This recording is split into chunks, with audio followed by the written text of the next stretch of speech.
और वृद्ध राजा को सारे शत्रु राजाओं ने घेर के 10वें दिन मार डाला।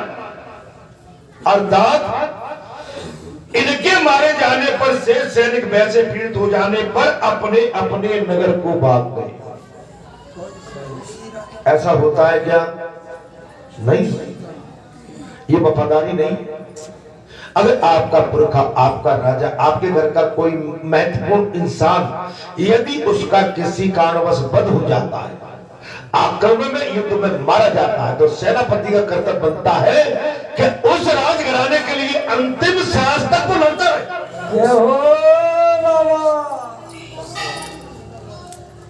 हमारे आपके पुरखा चले गए तो हम जी खा रहे हैं कि नहीं खा रहे? हमारे आपके पुरखा चले गए कि नहीं तो हम जी खा रहे हैं कि नहीं? अपने पुरखों की ख्याति को, अपने पुरखों के उस अच्छे आचार विचारों को हम आगे ले जाने की कोशिश कर रहे हैं। अगर हमारे पुरखा चले गए तो क्या हम सब छोड़ के और सरेंडर होकर भाग ले? अपनी परंपरा तो चलाना आप, फिर वो इंसानियत नहीं है। यहाँ पर वही हो गया। इसी समय समस्त प्रवासियों ने शोकापरायण होकर उस दुष्टा विष कन्या को लक्ष्य करके कठोर वचनों से कहा। ज्योतिषियों ने कहा वही बात आ रही। माने पिता के होते हुए कोई नहीं बोल पा रहा था। ध्यान करना मेरी बात का, ध्यान मेरी बात का करना। आज बालाजी स्वयं प्रेरित होते हैं। यहाँ पर बालाजी आपको भगत भगत पर भी प्रेरणा देते रहते हैं। अगर आज बालाजी के स्वरूप में जो भी इस व्यासपीठ पर बैठा हुआ है, एक दिन उसको भी इस मिट्टी में उसका विलय होना निश्चित है। उसका, हम सबका विलय होना निश्चित है। तो क्या इस बालाजी व्यासपीठ को हम खाली छोड़ के चले जाएंगे? नहीं महाराज। क्या हमारा वंश यहाँ या जो भी यहाँ के अन्य सेवादार हैं, जो भी क्षेत्र के सेवादार, गांव के सेवादार, बस्ती के सेवादार, इस राज्य के सेवादार, क्या अपने इस भगवान को असहाय छोड़ के भाग जाएंगे? भगवान कभी असहाय नहीं होते, श्रद्धा आस्था होती नहीं भाई। लेकिन यह उल्टा हो गया। इसी समय समस्त प्रवासियों ने रोका, शोकापरायण होकर वो दुष्टा विष कन्या को लक्ष्य करके कठोर वचन कहे। इसी पापनी के दोष से राजा की मृत्यु हुई। वही भाई जो राम रच राखा, कोई कर तरक बढ़ावे लाख शाखा, अस कई लगे जमुन हरिनामा, गई सती जा प्रभु सुख धामा। जब जब भगवान को जो करना होता है सो होके रहता है। आप समझ लेना महाराज, ईश्वर सर्वव्यापी है। ईश्वर हम सबको जानता है। ईश्वर की एनर्जी, ऊर्जा हमारे अंदर है। गतिमति राम की है और राम की गतिमति से हमारा चलना फिरना है। अतः इसे शीघ्र ही बांध लिया जाए। राजा की मृत्यु के पश्चात सारा राजवंश उस राजा की बेटी को दोषी करार देकर राजा की मृत्यु तुम्हारे कारण हुई है, अतः इसे शीघ्र ही बांध लिया जाए और जब तक इस नगर का छेद हो जाए तब तक ही इसे यहां से बाहर निकाल दिया जाए। इसको बांधो, इसको इस राज्य से बाहर निकाल। पूर्ववासियों की ये नाना प्रकार की बातें सुनकर विष कन्या को बड़ा वैराग्य हो गया। संसार क्या है? विष। संसार क्या है? जय। संसार को कोई अच्छा नहीं। आप अगर आप सभी नहीं, कुछ ऐसे भी है उनको ये कथा भी चल रही है तो ये भी अच्छी नहीं लगती है। वो मेरे बाबा, संसार का स्वभाव कुछ ऐसा ही है। और अभी का नहीं है, अनादि से, ये अनादि से। रावण आज के नहीं, त्रेता के हैं। कंस शिशुपाल आज के नहीं, द्वापर के हैं। जब से सृष्टि का उद्गम हुआ है तब से ये संसार का भाव कुभाव दोनों साथ आए, भले बुरे सब आए। महाराज पूर्ववासियों ने नाना प्रकार की बातें सुनकर इस कन्या को बड़ा बैराग हो,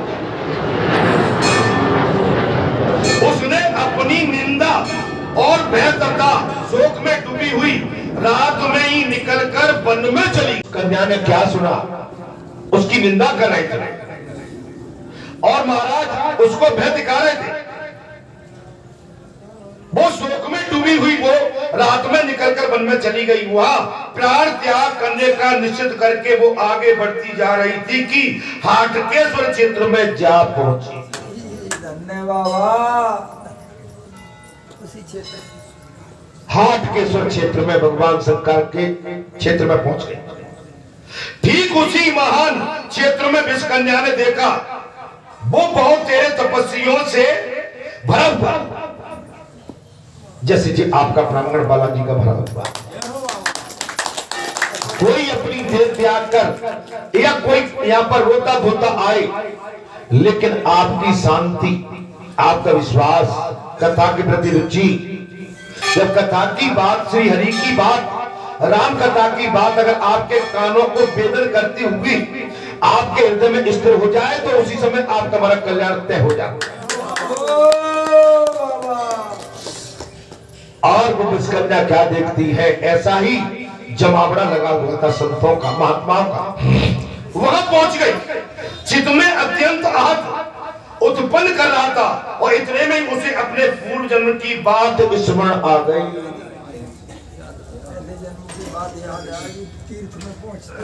तीर्थ में पहुंचते ही, हाटकेश्वर तीर्थ में पहुंचते ही अपने पूर्व जन्म की स्मरण याद आ गई। अहो पूर्व काल में मैं जब चंडाल जाति की स्त्री थी, बोले पूर्व जन्म में मैं किसकी स्त्री थी? चंडाल जाति। यही मैंने एक गाय की प्यास बुझाई थी, मैंने एक गऊ को यहाँ पानी पिलाया, उसी के प्रभाव से मैं राजा के पवित्र भवन में उत्पन्न हुआ। मैं राजा के घर पैदा हूं, इसको पाए मैं चंडाल जाति में पैदा हुई, लेकिन मैंने एक प्यासी गऊ को यह पानी पिलाया और उस पानी के पुण्य से मैं उस राजा के घर में जन्म हुआ। अतः अब मुझे यही रहना चाहिए। पूर्व जन्म में गौ के लिए किए हुए जल दान के मातम का विचार करके उसने निर्मल जल से भरे हुए एक सरोवर का निर्माण किया।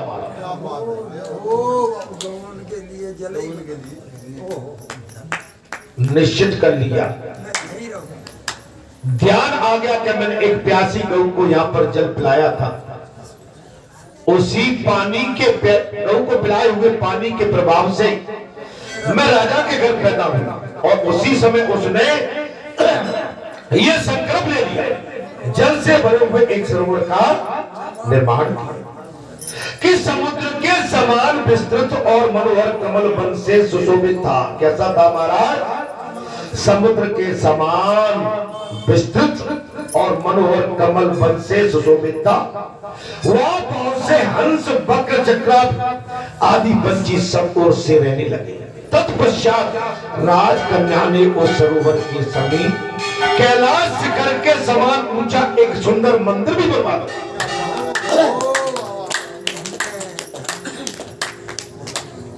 प्रेरणा हो गई, भगवान शंकर की प्रेरणा मिल गई उस विषकन्या को, जिसका जीवन केवल 6 वर्ष के लिए था। अर्थात एक सुंदर शिखर मंदिर बनवा दिया। राजकन्या ने उस सरोवर के समीप कैलाश शिखर के समान ऊंचा एक सुंदर मंदिर बनवा दिया, जो देखने में बड़ा ही मनोहर लगता, जो देखने में बहुत सुंदर था। और उसी ने भक्ति भाव से भगवती पार्वती की स्थापना करके शास्त्रों युक्त व्रत का आश्रय लेकर वो राजकुमारी शर्मिष्ठा ने देवी के आगे बड़ी भारी तपस्या कर डाली। भगवान शंकर का मंदिर और मां भगवती पार्वती की प्राण प्रतिष्ठा और मां भगवती पार्वती के सन्मुख बैठकर तपस्या प्रारंभ की।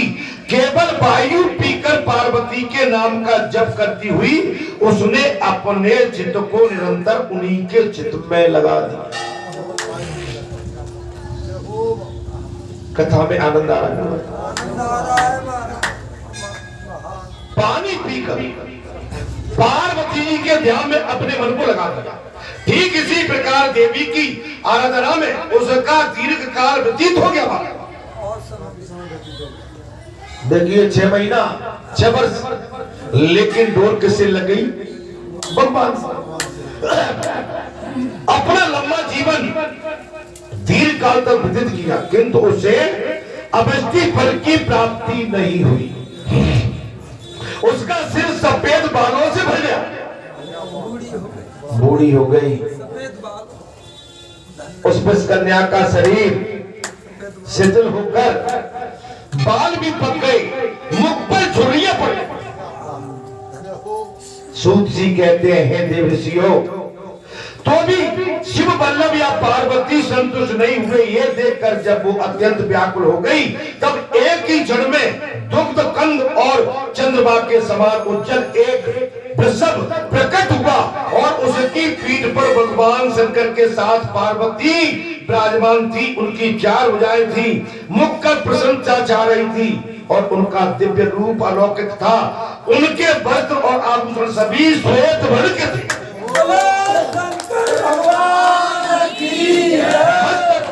चंद्र मुकुट शोभा पा रहा था। इन चिन्हों से गिरजा कुमारी पार्वती जी को पहचान कर विष कन्या ने बार बार प्रणाम करके इस प्रकार स्तुति की। कैसे? ओम जय शिव ओंकारा, हरि शिव ओंकारा,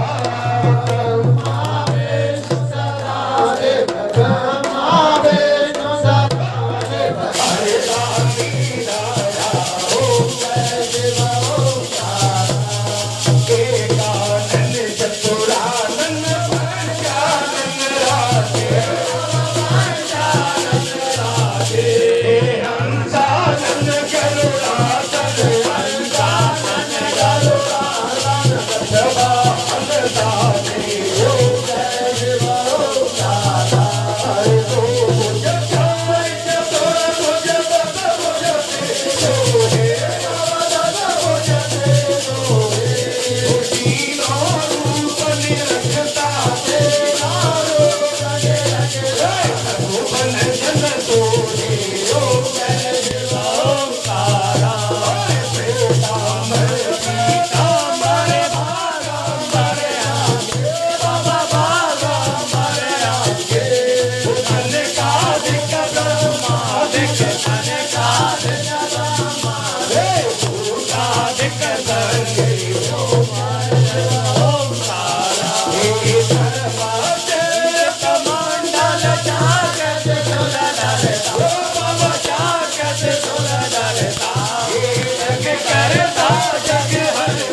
इस तरह से जब उस विष कन्या को भगवान शंकर ने अपने नंदेश्वर पर आरूढ़ होकर मां भगवती पार्वती के साथ चतुर्भुज रूप में और चंद्रमा सुशोभित दे रहा है महाराज।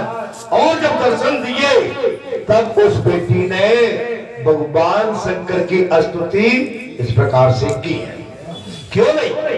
जब लंबी तपस्या के बाद हमारा काम कोई सिद्ध होता है, हमारा कर्तव्य बनता है कि उस परमात्मा को साष्टांग दंडवत करके चरण वंदना करके उसकी आरती उतारें।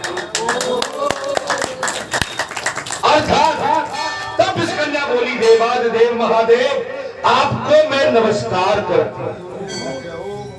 हे भगवान शंकर, अनादिदेव महादेव, वृष पर सवार होने वाले आपके बाएं अंगर में सुशोभित मां भगवती पार्वती के पति मैं एक बार नहीं, मैं बारंबार आपको नमन करती हूँ, नमस्कार करती हूँ, आपको नमस्कार करती हूँ। सब में निवास करने वाली देवी मैं आपको नमस्कार करती हूँ। हे मां भगवती, सभी में निवास करने वाली मां जगदम्बे मैं आपकी चरण वंदना करती हूँ। समस्त कामनाओं को पूर्ण करने वाली जरा मरण से रहित तथा सत्य स्वरूप पार्वती मैं आपके चरणों में बारंबार प्रणाम करती हूँ, साष्टांग दंडवत करती हूँ। देखिए भगवान के दरबार में जब तक हम विनम्र न हो, सहज सरल न हो, हमारे अंदर आनंद की अनुभूति नहीं आई, प्रेमा भक्ति जागृत नहीं हुई, हमारे रोम रोम से अगर भगवत कृपा नहीं बरसी तो हमें आनंद की अनुभूति नहीं होती। इस समय वो विष कन्या आनंद में डूबी हुई है, विशेष याचना करके विशेष चरण वंदना कर रहे हैं। देवी इंद्र आदि देवता भी आपके सर्व का यथार्थ वर्णन महाराज नहीं जानते, मैं तो कर ही क्या सकता। इंद्र आदि देवता भी आपके स्वरूप को पहचानने में समर्थ नहीं है। हे मां, फिर मुझ जैसी मनुष्य कन्या महाराज आपके विषय में क्या कह सकती है। सोही जानो ताहे देव जनाई, जानत तुम्हें तुम्हें हो जाए। अरे तुम्हारी कृपा तुम्हारी रघुनंदन, जानत भगत भगत और चंदन। हे ईश्वर, हे मां जगदम्बे, आप जिसको जना दे, आप जिस पर हाथ रख दे वो आप जैसा ही हो।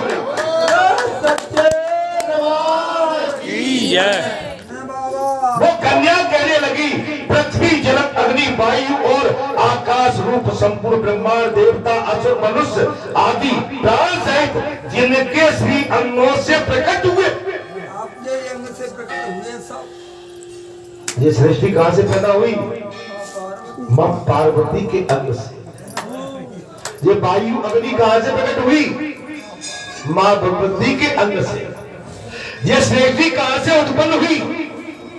मां भगवती के अंग से। महाराज इस तरह से वो याचना करती हुई विष कन्या, जिनका जन्म देने में ब्रह्मा, नाश करने में महाराज जिनका जन्म देने में ब्रह्मा, नाश करने में महेश्वर और पालन करने में विष्णु भी समर्थ रहे।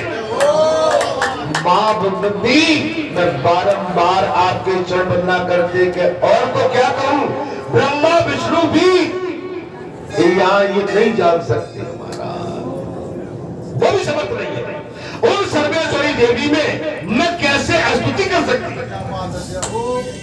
और सर्वेश्वरी देवी की मैं कैसे स्तुति कर सकती हूँ, जिनमें अरमा और 8 गुणों वाला ऐश्वर्य स्वभावतः विद्यमान है, तथा जिनका ऐश्वर्य लोक में सबसे बढ़कर और सबके लिए अत्यंत स्मरणीय है।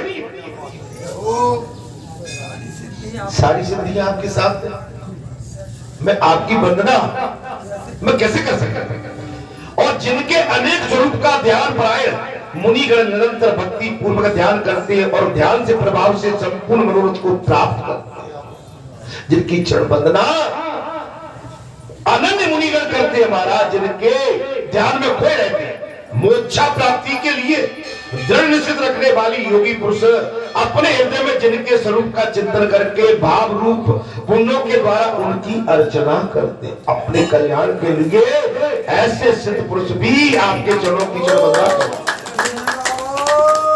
उन महेश्वरी देवी का स्तंभ में मानवी होकर मैं कैसे कर सकता?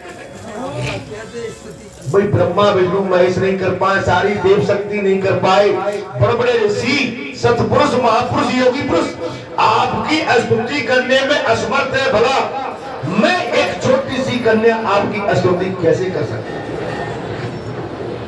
आप समझ रहे हो? बालाजी धाम में आए तो बालाजी धाम में आके यही कहोगे प्रभु हम आपकी चरण वंदना करने लायक नहीं है, लेकिन करना चाहते लेकिन आपकी चरण वंदना कैसे करें? पूजा जब तक नेम आचारा नहीं जानत है दास तुम्हारा। प्रभु हमने तो सुना है कि आपको राम नाम बहुत प्रिय लगता है, चलो हम राम नाम की महिमा आपके चरणों में करते हैं, शायद आप खुश होके हमारा कल्याण कर सकते हैं। ये हमने सुना है जी, हमने सुना है। आपको बोलना पड़ेगा। यहाँ पर आए बैठे नहीं और भगवान के चरणों में हमने अपने सर को झुकाया नहीं तो बात तो कुछ बनेगी नहीं महाराज। बात बनेगी जब भगवान की चरण वंदना करके, संतों की चरण वंदना करके, पंचों की चरण वंदना करके और भक्तों की चरण वंदना करके अपने जीवन को सफल बना के यहाँ से प्रस्थान करेंगे, तब बात। यहाँ पर देख सकते पार्वती ने कहा हे पुत्री मैं तुम पर बहुत प्रसन्न हूं, तुम मनोज वांछित फल मैं तुम पर बहुत खुश हूं, तुम अपना मनोवांछित फल प्राप्त। देखिए 6 साल में मृत्यु, लंबी तपस्या, भगवान प्रकट हो गए और प्रदान के लिए कह तब इस कन्या बोली देवी मैंने पति की प्राप्ति के लिए तपस्या का ये उद्योग किया था, किंतु अब मैं बूढ़ी हो गई। मैंने पति प्राप्ति के लिए आपकी तपस्या की थी, अब मैं बूढ़ी हो गई, बाल पक गए। क्या हो गए भैया? बैठे बैठे बाल ही पक गए। ये हो मेरे बाबा, बैठे बैठे काले बाल सफेद हो गए। यही हो मेरे बाबा, मेरे बाबा। अब कोई चाहत तो बची नहीं है, अंतिम चाहत यही है कि महाराज जैसे कील निकलती है वैसे टक हो जाए, काम बहुत बढ़िया। आप समझ, काले बाल भी सफेद हो गए। कल कोई बच्ची आ गई थी ऐसे परिवार के, बोले ताऊ जी अब तुम बाबा बूढ़े लग रहे। अच्छा क्या है? हम तो बेटा हमने बाबा तो हुई है, हम जो है सफेद बाल है ना, हम भी अब बनाते नहीं है। पहले तो नौकरी में थे तो रोज छीनी पड़ती थी दाढ़ी वाड़ी, क्या करना पड़ती महाराज, क्योंकि वर्दी लगाते थे तो वर्दी में तो वो डेली सवेरे ही। अब तो जब टाइम मिल जाए तो ठीक है, नहीं जैसे आपका मेरा ही नहीं आप सबके साथ भी होगा है ना। जो बचपन की ठसक ललक जो रहती है सब खत्म हो जाती है, आदमी सब तरफ से थक जाता है। नजर आती नहीं मंजिल, अंधेरा ही अंधेरा है, कुछ भी नहीं नजर आता। बुढ़ापा ऐसा है, इससे बड़ा खतरनाक और कुछ हो नहीं सकता। मैं बुढ़ापे की ज्यादा गाथा नहीं कहूंगा, नहीं तो आप सब और थक जाएंगे। मेरे बाबा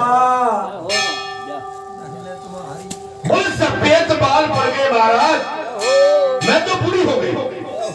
अब मैंने ये बात इसलिए कह दी कदम में आप आई गई है महाराज, तो बूढ़े हो गए भाई, अब कुछ बचा नहीं है। मन पति को लेकर मैं क्या करूंगी भाई? जिस पति के लिए मैंने प्रार्थना की थी, योग धारण किया था, वो पति ही महाराज अब मैं क्या लेकर करूंगी? क्योंकि भैया असुख भैया बोले मैं बूढ़ी हो गई। बैठ बैठ बैठ, कुछ के मत बैठ। अब तो इतनी प्रार्थना करती हूँ आप संसार की समस्त नारी जाति के हित के लिए इस आश्रम में सदा निवास कर।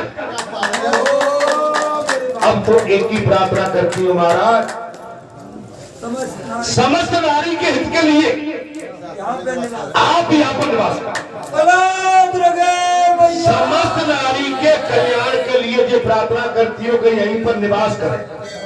देखिए जो महापुरुष होते हैं ना वो औरों के लिए जीते, अपनी तपस्या के लिए अपनी तपस्या भी दी जाती है, अपनी धन संपत्ति भी जन कल्याण के लिए छोड़ जाते हैं।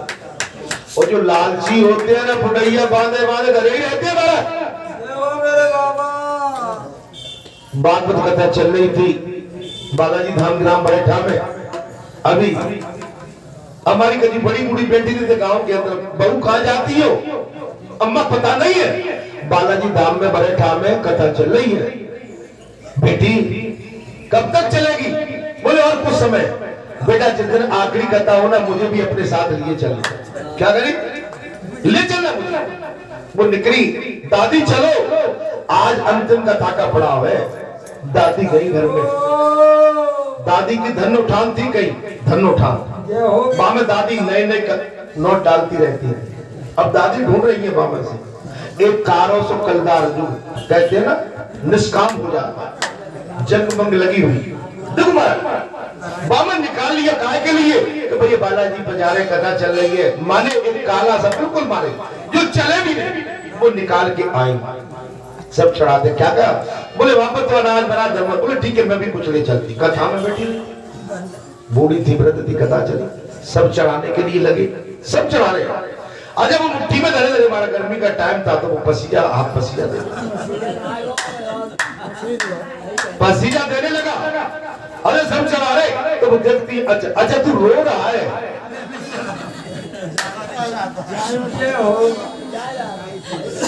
तू रो रहा है, नहीं चलना चाहता, चल चल मैं वापस नहीं जाऊंगा।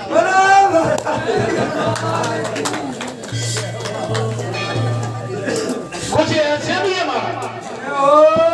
हमारे घर में इतना धन दान पड़ा हुआ है लेकिन चढ़ाने में करियाई हो रही है। और मैं आज आपसे कह रहा हूं कि जहां धर्म के, मैं इनके लिए नहीं कह रहा हूं, धर्म का कोई भी स्थान है चढ़ाने में आपका घाटा नहीं, आपकी उसमें बढ़ोतरी होगी।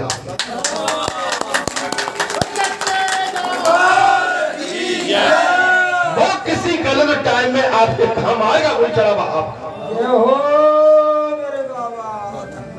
उस कन्या ने कहा महाराज देवी आप, मैं शादी करने में तो असमर्थ हूं, मुझे बुढ़ापे ने घेर लिया है।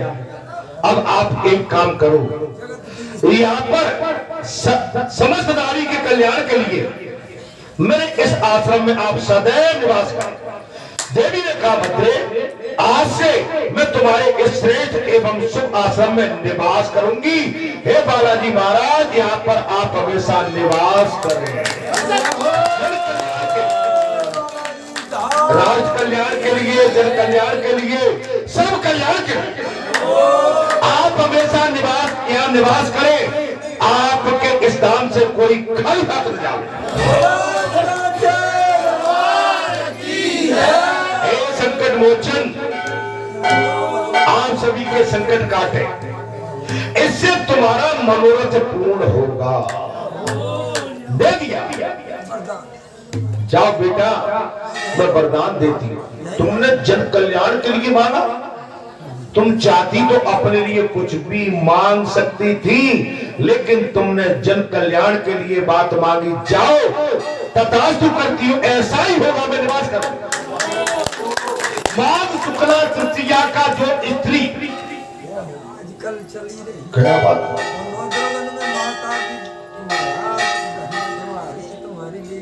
इस समय गुप्त माताएं चल रही है। हो मैया की महिमा मालूम है कि नहीं?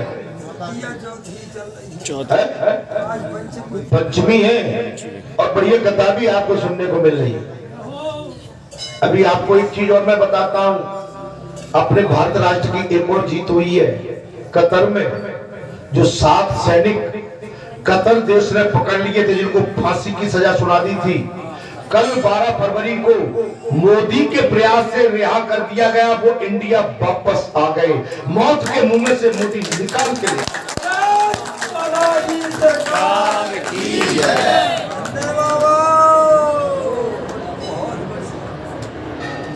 नहीं आए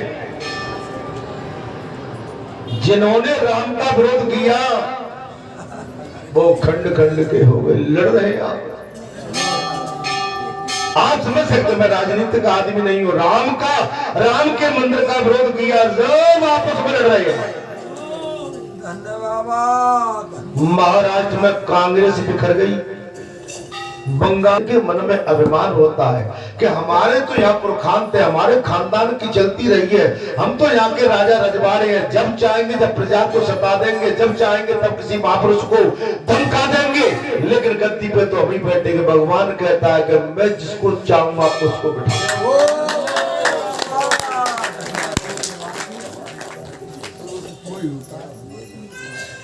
तुमको पता नहीं है मैंने सबरी को गद्दी दे दी, तुम्हें पता नहीं, भूषण को दे दी, सुग्रीव को दे दी, तुम जानते नहीं हो। मैंने जामवंत का पूजा करा दी, मैंने गीधराज की पूजा करा दी। और सुन लो महाराज, योगी माने दुबई में हमारा हिंदू मंदिर बना है, कल 14 फरवरी है, भारत का प्रधानमंत्री वहां पर उद्घाटन करेंगे, ओपनिंग करेंगे। पता है आपको करने? अरे डंका बज रहा है महाराज। दुबई में इस्लामिक देश है दुबई, मॉडर्न कंट्री है। वहां पर 27 एकड़ जमीन वहां के राष्ट्रपति ने केवल अपने हिंदू मंदिर के लिए दी है, और हमारे भारत देश में हमारे नाम लड़ा के मंदिर पर उद्यम चलता है।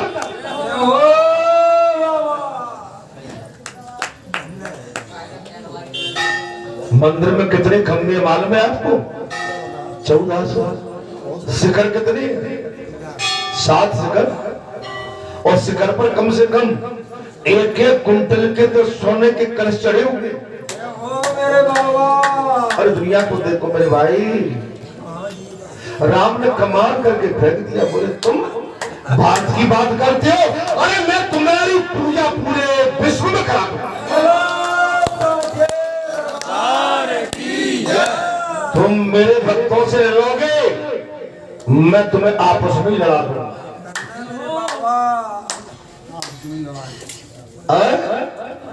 अरे मेरा योगी ऐसे ही थोड़ी है योगी,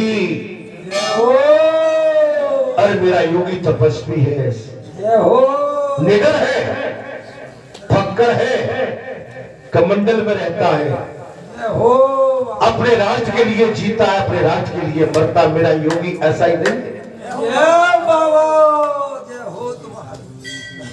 भारत का प्रधानमंत्री मोदी ऐसे ही नहीं है,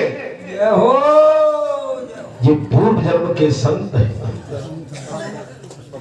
मैंने आज से 15 साल 18 साल पहले कहा था कि आज आने वाले समय में सत्ता पूरी संतों के हाथ में। एक चीज और आज कह देता हूं, आने वाले समय में अपने राज्य की सत्ता सनातनी संतों पे होगी।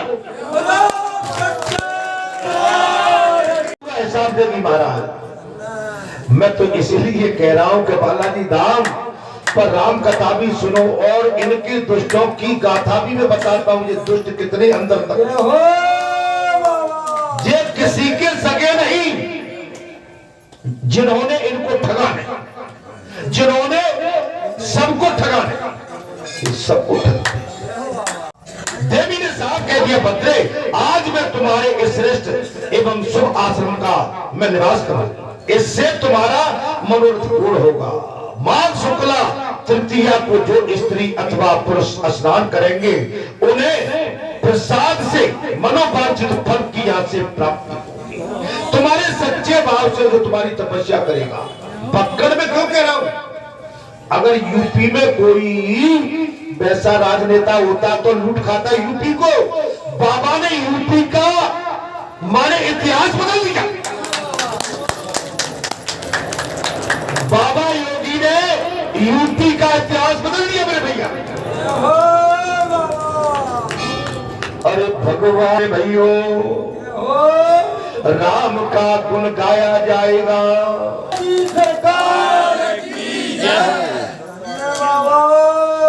अब तो विधानसभा में, लोकसभा में और राज्यसभा में भगवा फहराएगा।